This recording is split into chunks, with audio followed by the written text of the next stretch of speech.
Hello नमस्ते guys, आज चाहिँ म तमरमा आइपुगेको छु।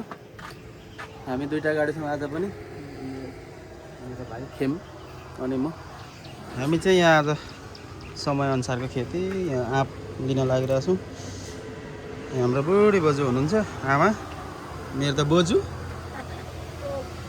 हाम्रो एकदमै मिलनसार बाजे। हेलो बाजे, छिटो आउनु यहाँ। मैले चाहिँ 8 वर्ष भयो यो बाजेकोदेखि आँप लगेको। मेरो बाजे मैले 8 वर्षदेखि नै देखेको यस्तै हो, यस्तै हुनुहुन्छ। मेरो बाजे एकदम रमाइलो हुनुहुन्छ। तपाईँहरू पनि यता तमरा आउँदै हुनुहुन्छ भने हाम्रो बाजे बोजूकोदेखि नै लगिदिनु होला आँप चाहिँ प्लिज, होइन? उहाँहरू हेर्नु यति बुढाबुढी भएर पनि यत्रो सङ्घर्ष गरिराख्नु भएको छ, होइन? अरू ठाउँ त गाडी लाग्छ, इभी लाग्छ, हाम्रो बाजेकोमा आइदिनु होला। मालदा पाइन्छ, यहाँ सुपारी आँप पाइन्छ, होइन? हामी चाहिँ सधैँ यहीँबाट लान्छौँ। यस्तो हुनुहुन्छ, होइन? उहाँहरूले एकदम मिलाएर पनि दिनुहुन्छ। तपाईँहरू पनि यहाँ रोकेर बाजे बोजूको लगिदिनु होला।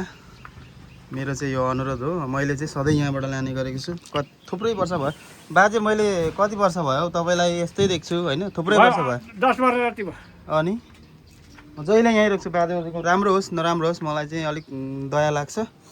अरू त यहाँ थुप्रै छ, यो बाटोमा चाहिँ छ, तर अब त्यहाँ त्यस्तै हो, अब नजर अनुसार हो। तर म चाहिँ यस्तैमा मन लाग्छ बाजे बोजूकोमा। एकदम अर्ग्यानिक बोटको पाकेको, एकदम बोटको।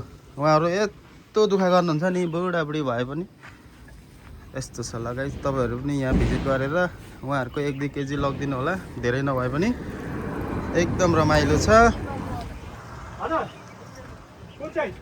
2 केजी ल, म पनि लान्छु 3-4 केजी ल। धन्यवाद। तपाईँहरू पनि आएर एकचोटि भिजिट गरिदिनु होला, बाजे बोजूलाई सहयोग गरिदिनु होला। धन्यवाद, थ्याङ्क यू।